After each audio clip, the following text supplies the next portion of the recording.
আজ থেকে প্রায় ১৪৫০ বছর আগের এক রাত। প্রায় নিভে যাওয়া একটি প্রদীপের ক্ষীণ আলোর দিকে তাকিয়ে রাজপ্রাসাদের বারান্দায় দাঁড়িয়ে এক রাজা। সমস্ত রাজ্য জুড়ে গভীর অন্ধকার জেঁকে বসলেও তার ক্লান্তিহীন চোখে কোনো ঘুম নেই। প্রবল উত্তেজনায় পায়চারি করছেন তিনি। আজকে তার ঘুম আসবে না। মালবের রাজা দেবগুপ্তের সাথে দেখা করে এসেছেন কিছুদিন আগেই। সবকিছু পরিকল্পনা মতো এগোলে কালই দেবগুপ্ত তার বিশাল সৈন্যবাহিনী নিয়ে অগ্রসর হবে কান্নকুঞ্জের দিকে। উদ্দেশ্য মৌখরীদের দমন করা। কিন্তু হিতে বিপরীত হতে পারে। এই যুদ্ধে দেবগুপ্তেরও প্রাণ সংহার হতে পারে। কিন্তু এত কিছু ভাবলে তো চলবে না। বড় প্রাপ্তির জন্য তো কোনো না কোনো আত্মত্যাগ করতেই হয়। যেভাবেই হোক কান্নকুঞ্জ ও থানেশ্বর তাকে দখল করতেই হবে। এই গভীর রাতে নিজের অতীত মনে পড়তে লাগলো তার। আজ তিনি গৌড়ের অধিপতি। যে গৌড় শুধুমাত্র একটি অঞ্চল নয়, বহু পরিশ্রম ও লড়াইয়ের মাধ্যমে বিস্তৃত সুগঠিত বিশাল এক রাজ্য। বাংলার ক্ষুদ্র ক্ষুদ্র রাজ্যগুলোকে একত্রিত করে সুবিশাল এই গৌড় রাজ্য গড়েছেন তিনি। এর আগে বাংলার কোনো রাজা এত বড় রাজ্য গড়তে পারেনি। তার শুরুটা এতটা গৌরবময় ছিল না। গুপ্ত সাম্রাজ্যের পতনের পর অন্য যে গুপ্ত শাসকেরা শাসন করতে এসেছিল তারই একজন রাজা মহাসেন গুপ্তের অধীনে সামন্ত রাজা ছিলেন তিনি। মৌখরীদের সাথে রাজ্যের বিবাদ লেগেই থাকতো। তাদের থেকে অনেক বিদ্রূপ সহ্য করতে হয়েছে তাকে। কিন্তু আজ সেই উত্তর দেওয়ার সময় এসেছে। এখন তিনি আর সামন্ত রাজা নন, এখন পুরো বাংলার একচ্ছত্র স্বাধীন সম্রাট তিনি। বলছিলাম ইতিহাস থেকে হারিয়ে যাওয়া প্রথম স্বাধীন বাঙালি সম্রাট শশাঙ্কদেবের কথা। বর্তমান ওড়িশা, বিহার, মধ্যপ্রদেশের কিছু অংশ ও আসাম পর্যন্ত অনেক বড় একটি রাজ্যের প্রতিষ্ঠা হয় তার হাত ধরেই। অথচ বাংলার এই প্রবাদ পুরুষের নাম প্রায় ইতিহাসের আড়ালেই রয়ে গেছে। সম্রাট শশাঙ্কর সেই গৌরবোজ্জ্বল ইতিহাস জানতে দেখুন সম্পূর্ণ ভিডিওটি।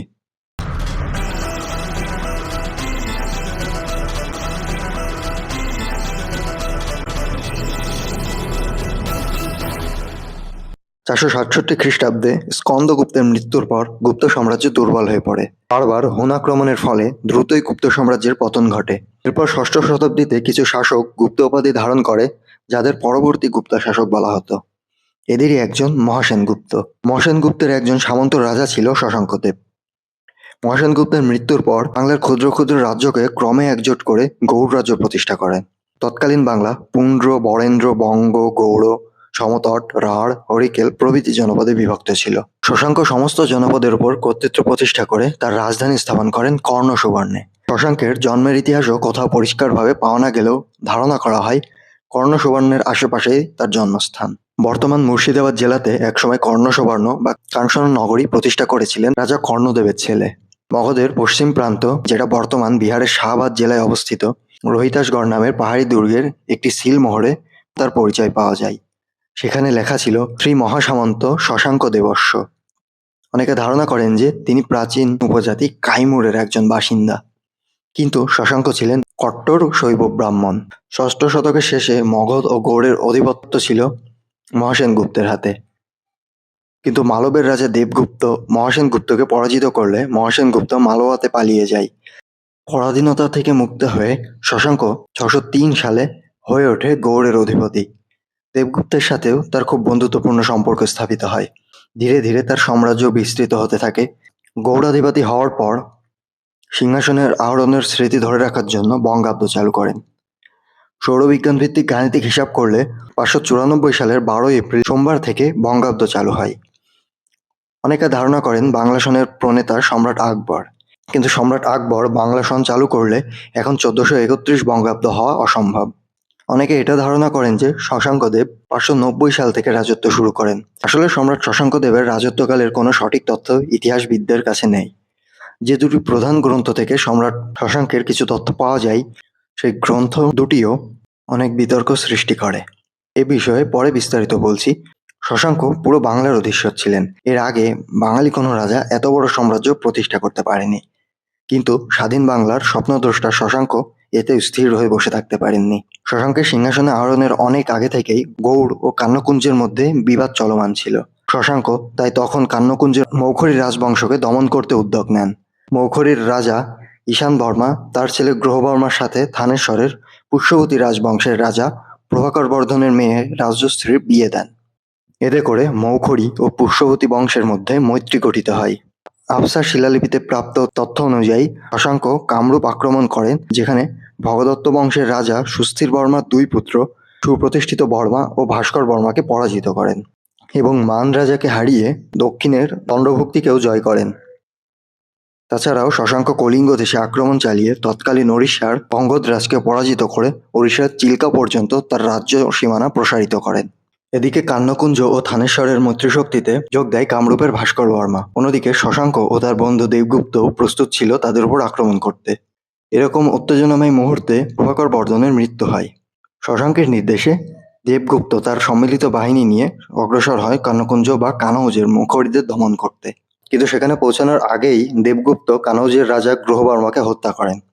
সাথে গ্রহবর্মার স্ত্রী, যে ছিল প্রভাকর বর্ধনের মেয়ে রাজ্যশ্রী, তাকেও বন্দী করেন। এ খবর থানেশ্বরে পৌঁছালে প্রভাকর বর্ধনের দুই ছেলে রাজ্যবর্ধন ও হর্ষবর্ধন ক্রোধে ফেটে পড়ে। ছোট ভাই হর্ষবর্ধনকে রাজ্যভার দিয়ে 10,000 অশ্বারোহী সৈন্য নিয়ে রওনা হন তার বোনকে উদ্ধার করতে। দেবগুপ্তও থানেশ্বরের দিকে যাত্রা শুরু করেন। প্রতিমধ্যে দুপক্ষের দেখা হলে বিশাল যুদ্ধ শুরু হয় এবং যুদ্ধে রাজ্যবর্ধন দেবগুপ্তকে পরাজিত ও হত্যা করে। তখন শশাঙ্ক কানৌজে তার সৈন্য নিয়ে অগ্রসর হলে রাজ্যবর্ধনের সাথে তার সাক্ষাৎ হয় এবং শশাঙ্ক রাজ্যবর্ধনকে হত্যা করেন। এরপর শশাঙ্ক আর অগ্রসর হননি, কেননা তার মনে তখন এই শঙ্কা আসে যে রাজধানী ফাঁকা পেয়ে কামরূপের ভাস্কর বর্মা অথবা হর্ষবর্ধন তার রাজধানী আক্রমণ করতে পারে। পথে ভাস্কর বর্মার দূতের সাথে তার দেখা হলে তিনি তার সাথে মৈত্রী স্থাপন করেন, যদিও সেটা খুব বেশি দিন স্থায়ী হয় না, কারণ ভাস্কর বর্মা ও হর্ষবর্ধনের মধ্যে একটি মৈত্রী চুক্তি সংঘটিত হয়েছিল। শশাঙ্কের হাতে রাজ্যবর্ধনের হত্যার খবর দ্রুত হর্ষবর্ধনের কাছে পৌঁছে যায়। হর্ষবর্ধন তখন মাত্র 16 বছরের বালক। সে তখন তার বিশাল সৈন্যবাহিনী নিয়ে গৌড় আক্রমণ করতে বেরিয়ে পড়েন। এদিকে রাজ্যশ্রী বন্দিদশা সহ্য করতে না পেরে কোনোভাবে কারাগার থেকে পালিয়ে বিন্ধ্যা পর্বতে আশ্রয় নেয়। হর্ষবর্ধন এটা জানতে পেরে পরিকল্পনা পরিবর্তন করেন। সেনাপতি ভান্ডির উপর সৈন্যদের দায়িত্ব দিয়ে তিনি নিজের বোনকে উদ্ধার করতে বিন্ধ্যা পর্বতের জঙ্গলে যান এবং তাকে উদ্ধার করে রাজধানীতে ফিরে গিয়ে সিংহাসন আরোহণ করেন। এদিকে ভান্ডির নেতৃত্বে সৈন্যরা কতদূর অগ্রসর হয়েছিল তা নিয়ে ইতিহাসের কোথাও লেখা নেই। তবে হর্ষবর্ধনের সৈন্যরা যে শশাঙ্কের বিন্দুমাত্র ক্ষতি করতে পারেনি তা স্পষ্ট, কারণ তার পরেও অনেক বছর ধরে শশাঙ্ক বেশ শৌর্যবীর্যের সাথেই নিজের সাম্রাজ্য পরিচালনা করছিলেন। এরপর আর কখনো হর্ষবর্ধনের সাথে শশাঙ্কের সরাসরি যুদ্ধ হয়নি, তবে তাদের মধ্যে রাজনৈতিক বৈরিতা অনেক বেড়ে যায়। হর্ষবর্ধন বৌদ্ধ ধর্মের প্রতি খুব বেশি মাত্রায় আকৃষ্ট হয়ে পড়েন ও ব্রাহ্মণ বিদ্বেষী হয়ে পড়েন। কানৌজে প্রচুর সংখ্যক ব্রাহ্মণকে নৃশংসভাবে হত্যা করেন। এ ঘটনার প্রেক্ষিতে শশাঙ্কের থেকেও অনেক বৌদ্ধ বিদ্বেষী কর্মকাণ্ড দেখা যায়। এর মধ্যে উল্লেখ্য কুশীনগরের বিহার থেকে বৌদ্ধ বিতরণ, বুদ্ধের পদচিহ্ন অঙ্কিত শিলাখণ্ড জলে নিক্ষেপ, এছাড়াও তিনি বোধিবৃক্ষকেও কেটে দেন। এ সময় ভাস্কর বর্মার আমন্ত্রণে 638 খ্রিস্টাব্দে চীনা পরিব্রাজক জুয়ান জ্যাং, যাকে আমরা হিউয়েন-সাং নামে জানি, তিনি ভারতবর্ষে আসেন। হর্ষবর্ধনের সাথেও তার সাক্ষাৎ হয় এবং বেশ কিছুদিন হর্ষবর্ধনের আতিথেয়তায় কাটান। তিনিও বৌদ্ধ মহাযান সম্পর্কে বিশেষ জ্ঞানী হওয়ার ফলে হর্ষবর্ধনের সাথে তার খুব ভালো সম্পর্ক জমে ওঠে। হিউয়েন-সাং তার ভারত ভ্রমণ নিয়ে বেশ কিছু বিবরণ লেখেন। সে সময় সম্রাট শশাঙ্কের কুষ্ঠরোগ হলে হিউয়েন-সাং এটা প্রচার করেন যে বৌদ্ধদের উপর অত্যাচার করার ফলে সে পাপের শাস্তি পাচ্ছে। যদিও এই রোগ থেকে শশাঙ্ক সূর্য উপাসক শাকদ্বীপী ব্রাহ্মণদের থেকে চিকিৎসা নিয়ে সুস্থ হন। শশাঙ্কের মৃত্যু নিয়েও কোনো সঠিক তথ্য পাওয়া যায় না, তবে শশাঙ্কের পর তার পুত্র মানব মাত্র 8 মাস রাজত্ব করতে পেরেছিলেন। এরপর আনুমানিক 540 খ্রিস্টাব্দে ভাস্কর বর্মা মানবকে পরাজিত করে কর্ণ সুবর্ণের দখল নেন। এরপর বাংলায় শুরু হয় অরাজকতা, বাংলা ভেঙে আবারও খণ্ড খণ্ড হয়ে যায়। সম্রাট শশাঙ্কের গৌরবোজ্জ্বল ইতিহাস আজ প্রায় কালের অতলে হারিয়ে গেছে। কয়েকটি উৎস থেকেই শশাঙ্কের সম্পর্কে জানা যায়। সম্রাট শশাঙ্ক কখনো আত্মজীবনী লেখেননি বা তার সময়ে তার দরবারে কেউ তার বিজয়গাথা লিপিবদ্ধ করে রাখেনি। যে সমস্ত উৎস থেকে তথ্যগুলো পাওয়া যায় তার মধ্যে হিউয়েন-সাংয়ের সি ইউ কি ও হর্ষবর্ধনের সভাকবি বাণভট্টের লেখা আর্য মঞ্জুশ্রী কল্প, এই দুটি গ্রন্থ অন্যতম। কিন্তু এই গ্রন্থগুলির তথ্য অনেক বিতর্কিত বলে প্রমাণিত হয়। হিউয়েন-সাং নিজে বৌদ্ধ হওয়াতে তিনি শশাঙ্ককে অনেক নিষ্ঠুর বৌদ্ধবিদ্বেষী শাসক হিসেবে তুলে ধরেছেন। বাণভট্ট নিজেও হর্ষবর্ধনের সভাকবি। হর্ষবর্ধনও নিজ গুণে অনেক মহিমান্বিত ছিলেন এটা ঠিক, তিনি ছিলেন চরম শশাঙ্ক বিরোধী। তার কারণেই বাংলার একচ্ছত্র অধিপতি শশাঙ্ক অনেকটা আড়ালে চলে গেছে। বাণভট্ট শশাঙ্ককে গৌড়াধম ও গৌড়ভুজঙ্গ বলে উল্লেখ করেছে, যার অর্থ গৌড়ের সাপ। হর্ষবর্ধনের পৃষ্ঠপোষকতায় থাকা ব্যক্তিদের বর্ণনায় শশাঙ্ককে নিয়ে নেতিবাচক ও নিন্দনীয় তথ্য থাকবে, এটাই স্বাভাবিক।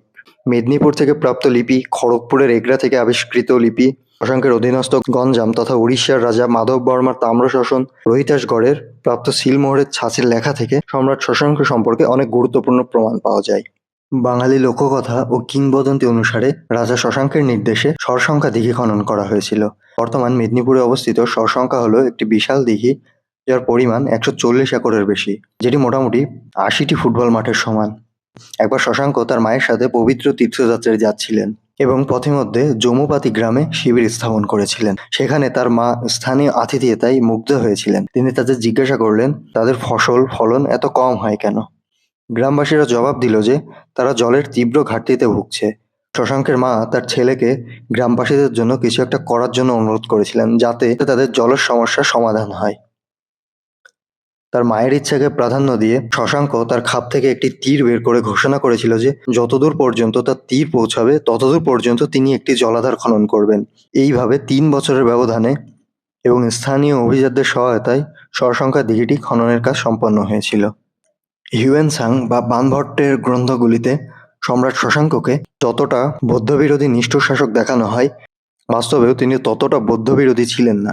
কারণ তার শাসনামলেও বর্ণসুবর্ণের কাছেই অনেকগুলো বৌদ্ধবিহার ছিল, যেখানে অনেক বৌদ্ধ খুব শান্তিপূর্ণভাবেই বসবাস করত ও তাদের ধর্ম চর্চা করতে পারত। এটা একদম পরিষ্কারভাবে বলা যায় যে সম্রাট শশাঙ্ক নিঃসন্দেহে একজন বীর সেনানায়ক, মহান সম্রাট ছিলেন। তিনি আমাদের একটি পূর্ণ রাজ্য দিয়ে গেছেন। আজকের এই পুরো বাংলা তারই অসামান্য অবদানের ফসল।